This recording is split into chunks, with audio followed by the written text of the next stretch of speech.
इंदौर हादसे को लेकर राज्यसभा सांसद एवं मध्य प्रदेश की पूर्व मुख्यमंत्री दिग्विजय सिंह ने भाजपा सरकार पर तीखा हमला बोला।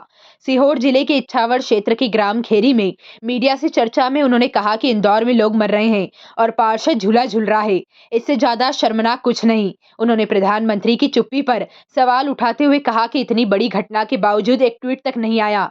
दिग्विजय सिंह ने आरोप लगाया कि भाजपा सरकार में भ्रष्टाचार चरम पर है और नामांतरण जैसे काम बिना पैसे के नहीं हो रहे।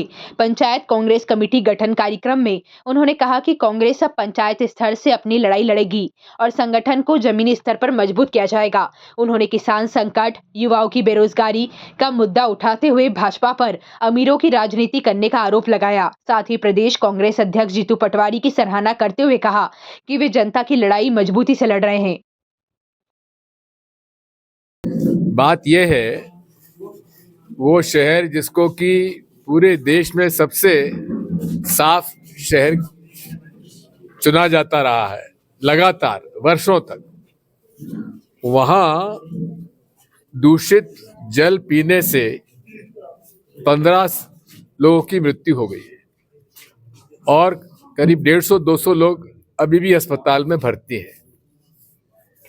अब इसकी तो विस्तार से जांच होना आवश्यक है, लेकिन जो जानकारी प्रेस में आ रही है वो लगभग 3 साल से प्रस्ताव लंबित था और उस लंबित प्रस्ताव पर निर्णय नहीं होने के कारण विलंब हुआ। लेकिन मुझे इस बात पर आश्चर्य हुआ कि वहां का जो स्थानीय पार्षद है, उधर लोग मर रहे हैं और वो झूला झूल रहा है। ये उसकी मानसिकता प्रदर्शित करती है। मैं माननीय मुख्यमंत्री जी से ये कहूंगा कि मेरे पास ये रिपोर्ट भी आ रही है कि इसमें थोड़ा सा विवाद अधिकारियों के बीच में भी है। एक पक्ष कह रहा है कि इसमें अधिकारियों की गलती नहीं है क्योंकि प्रस्ताव MIC के सामने और महापौर के सामने था और उन्होंने उसे मंजूरी देने में विलंब किया। दूसरी तरफ महापौर और MIC के लोगों का ये कहना है कि अधिकारी और कर्मचारी जो हैं, हम लोग का कहना नहीं मानते। अब हमें इससे मतलब नहीं कि इसमें दोष किसका है, जो भी दोष जिसका है उस पर कार्रवाई होना चाहिए।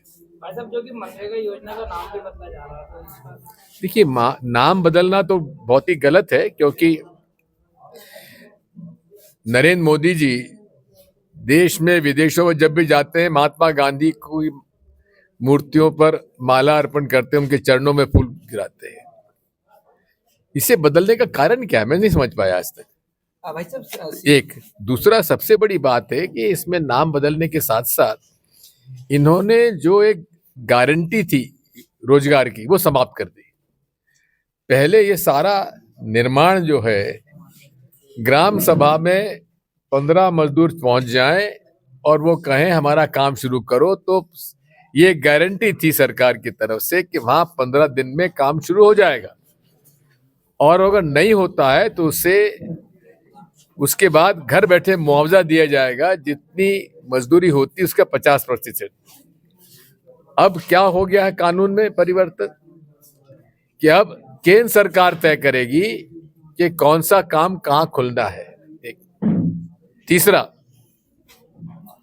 पूर्व में केंद्र सरकार 90% फंड देता था, अब उन्होंने घटा के 60% कर दिया। हमें इस बात का दुख है कि ये कानून शिवराज सिंह चौहान साहब लाए, जो कि इसी संसदीय क्षेत्र के पास के रहने वाले हैं। लेकिन उसके बाद ये क्या कारण है, इच्छावर तो इसी भी आता है, उन्हीं कॉन्स्टिट्यूंसी में, उन्हीं की संसदीय क्षेत्र में है और जिला उनका है। तो इस संसदीय क्षेत्र के माननीय सांसद, उनको पहला कानून उन्होंने ऐसा बनाया जिसने कि यहाँ मजदूरों के साथ कुठाराघात किया है।